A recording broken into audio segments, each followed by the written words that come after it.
En Argelia, país que va a tener al primer rival de Argentina, hubo un campeón, el Moludá o el MC Alger. Moludá. El MC Alger también. Moludá.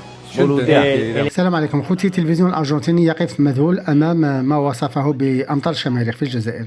غادي نشرح لكم واش راهم يحكوا. ما تنسوش ديرونا ابوني وجام في لاشين غلادياتورز. بون في الاول يقول في الجزائر البلد الذي سيكون المنافس الاول للارجنتين في المونديال. كان هناك بطل جديد وهو نادي مولودية الجزائر. كما شفتوا ما قدرش ينطقها. يقول صاحبه انهم يمزحون معنا بهذه الاسماء، يضحكون في الاستديو، ومن بعد يتفاجئوا باحتفال تاع الشناوه. يقول لهم انظروا الى هذا الاحتفال. لا اريد حتى ان اتخيل كيف ستكون احتفالات هناك في الجزائر. لا قدر الله. هو يقول لها مش انا اللي نقول، احنا نربحوا ان شاء الله باذن الله. قال لها لا قدر الله، الله لا يقدر. اذا حققوا المفاجاه وفازوا على الارجنتين وان شاء الله نفوزوا عليهم، انظروا الى السماء كيف تبدو، كيف تلونت تماما بهذه الشماريخ والالعاب الناريه. انظروا الى هذا، انظروا ماذا فعلوا، يا لها من لوحه.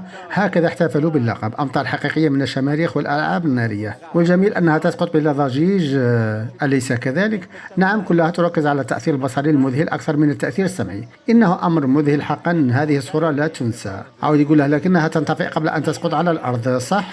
حتى لا تحرق المنازل. نعم تنطفئ وتصل الى الارض دون اي مشاكل، لا تقلقوا. حتى الان بحثنا في الاخبار ولم تكن هناك اي حوادث. احتفال عظيم. هكذا غيروا لون السماء في ليله جزائريه احتفالا بلقب المولوديه بطل الجزائر. خوتي ما تنسوش تدعمونا بجام، ابوني في لاشين غلادياتورز. السلام عليكم.